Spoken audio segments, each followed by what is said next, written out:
บนทางเขาเจ้าเกตใหม่เนาะเจ้าเกตใหม่แล้วก็คล้ายแน่เนาะแต่ว่าเริ่มชิมุนอีกแล้วโบดนทางก็เกตใหม่พอเดือนจำเลยรถ10 ล้อรถยังแล่นลายแล้วมันหมุนไว้ขี้ฝุ่นไว้ว่าพี่น้องง่ายง่อง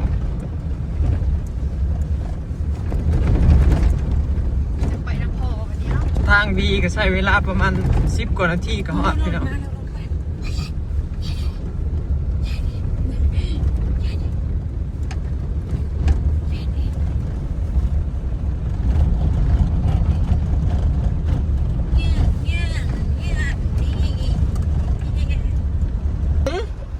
ขี้ดื้อบ่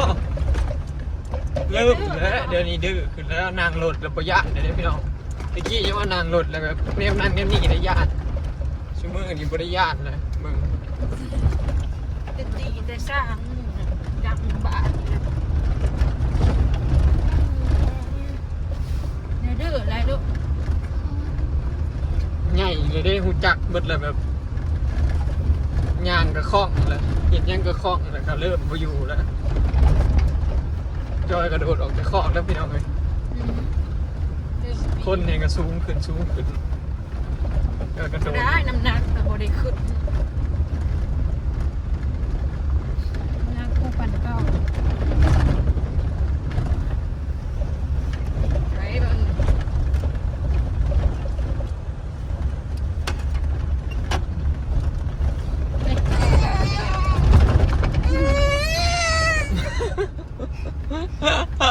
ว่างที่หมูไข่อะไรสิบริเวณยูลูกบริยู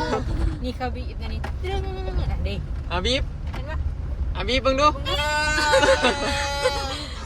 นี่เห็นบ่น่ะนี่ยูนี่น้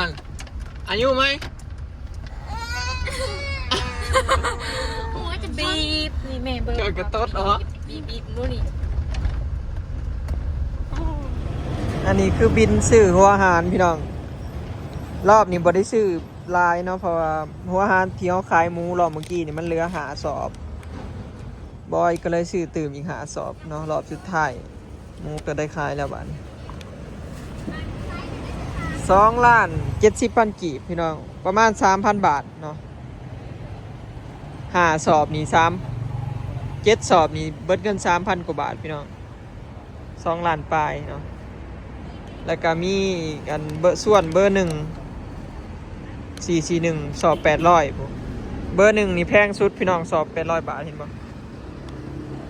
ส่วนฟีดนั่นแหละหมูหาโตเลยนี่พี่น้องใส่เงินซื้อหัวอาหารแต่ละรอบเนี่ยประมาณ 6,000 กว่าบาทต่อรอบเนาะต่อเดือนหมูหาโตกินนี่พี่น้องเต็มรถอันเนี้ย อันนี้คือส่วนพี่น้องยี่ห้อส่วนบอยใส่เบอร์1นะคือส่วนฟีดเนาะเบอร์2น่ะก็คือมาใส่บัตเตอร์เบอร์2เบอร์3ใส่บัตเตอร์เบิดเลยนับตั้งแต่แม่เลี้ยงลูกแม่ตั้งท้องเนาะมีเฉพาะเบอร์1หมูคุ้นเนี่ยให้ตัวนี้เพราะตัวนี้มันสีดีพี่น้องหมูบ่ค่อยเจ็บท้องแล้วก็ใหญ่ไว้อ้วนก็เลยใส่ตัวนี้มาตลอดเนาะแพงกระยามันชื่อปูนขาวพร้อมสิไปโหยจะสบายดีสบายดีสบายดีจับเป็นตะเคียนสบายดีเด้อพี่น้องตอนนี้พากันอยู่รถพี่น้องกำลังขี่เข้าในเมืองเนาะไปซื้อหัวอาหารหมูพี่น้องซื้อรอบสุดท้ายนั่นแหละเพราะเดือนแมนใกล้จะได้ขายแล้วซื้ออีกรอบสุดท้ายอีก6 สอบนี่แหละเบิดนี่ก็ขายเนาะหมูหาโตนะพี่น้องไปกับน้องเมยแล้วก็สาวลอยอาลีพี่น้องไปกัน5 คน4 คนอยู่สื่อรถทางอากาศเย็นใส่เสื้อกันหนาวเสื้อกันย่ายบนสาวเมาเลยไหม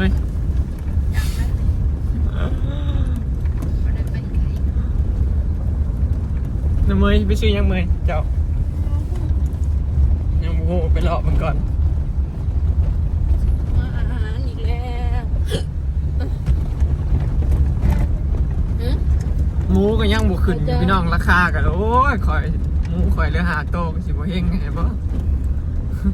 หมูหน่อยกับราคา1,500บอกขายเลย หมูน้อยกับ1,500กันงามกับ1,600กันบ่งามกับ1,400 1,300ว่ากันไปเขาหมูคุ้นมันบ่ขึ้นเด้เขาก็บ่กล้าซื้อแพงปีนี้มันตกต่ำเลยเป็นราคาปีนี้พี่น้อง แต่เปิดได้คนเลี้ยงงานคนเดียวกินจำแย่ เบิ่งมีนางจอมวีนพี่น้องรับทั้งหนังแต่มันคักเอานอนกับบ่ยอมนอนอยากหลิน แบ่งเป็ดกันพี่น้องบันแบ่งเป็ดให้น้องเมย์พี่น้องเมย์กินซื้อปิ่นเป็ดชื่อปิ่งเป็ดแล้วก็เอากระปูให้เพิ่นไปซิมจะกระปูอีหยังสลอยซื้อเอาให้เพิ่นไปซิมเบิ่งว่ามันแซ่บอยู่บ่นี่ตัวใหญ่นี่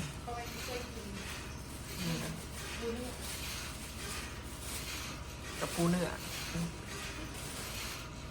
แบ่งเขาอีกพักหนึ่ง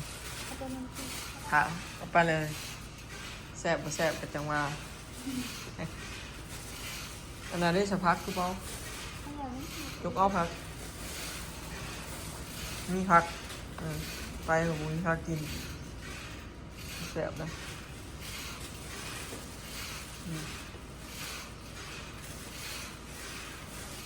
อันนี้หลับพี่น้อง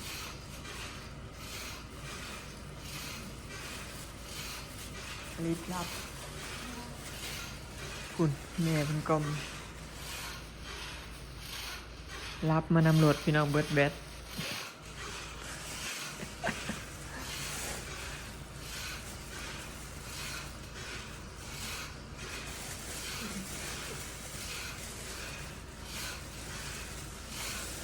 พอยก็สิออกหน้าแล้วพี่น้องเรียกออกไปเกลือหมูเอาอันอาหารไปไว้ขนมนะไปเป็ดตัวหนึ่งกระปูตัวหนึ่งขนมห่อหนึ่ง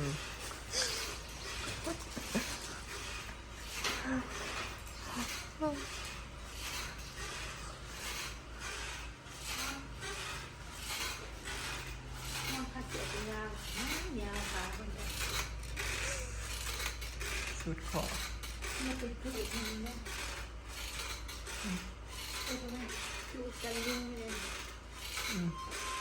ชื่อกับปูทะเลมาที่เรายังไม่เคยถึงเพื่อจอดปูเนี่ยมีโลเดียวเนาะจะได้ปั่นกับลงมือลงมือตัวหนึ่งแต่ละไม่ซีมโตใหญ่ตัวหนึ่ง2-3 เซน3 เซน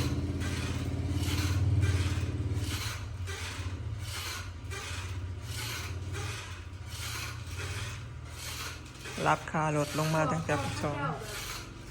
เอามาใหม่เดี๋ยวบาไม่หนึ่งเอามาใหม่นะบางคนจะเอาไปขายต่อแล้วถ้าไปซื้อมันก็จะได้โบราณเบิดก่อนถ้าไปท่านก็ได้ เขาบ่ได้เอามาขายตลอดพี่น้องบางมือ จะออกหน้าว่า มือมีมือบ่มี เบิดลิดพี่น้องช่วงนี้เพิ่นนอนมือ1-2 เถื่อเนาะปกติ3 โมงสินอนตื่นประมาณ4 โมง5 โมงเนาะมาแต่ปักซองซื้อหัวอาหารหลับพี่น้องหลับทั้งหนัง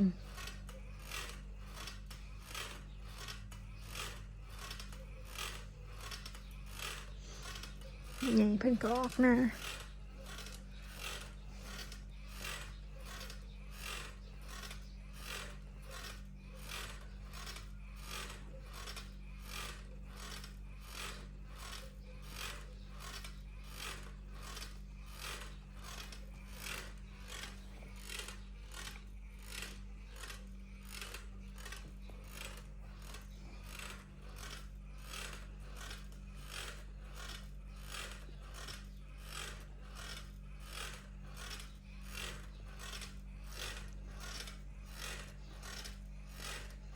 ย่านติยุงมาคำเลย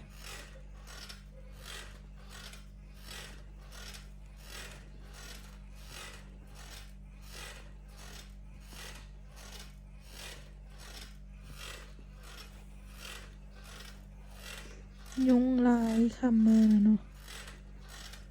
มันสลอยมันต้นไม้ลายพี่น้อง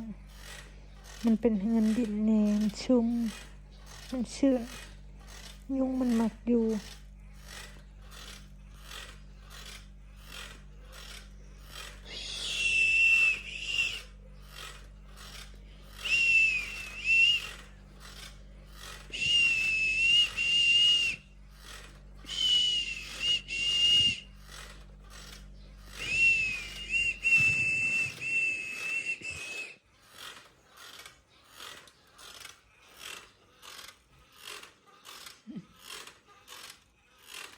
เบิดลิด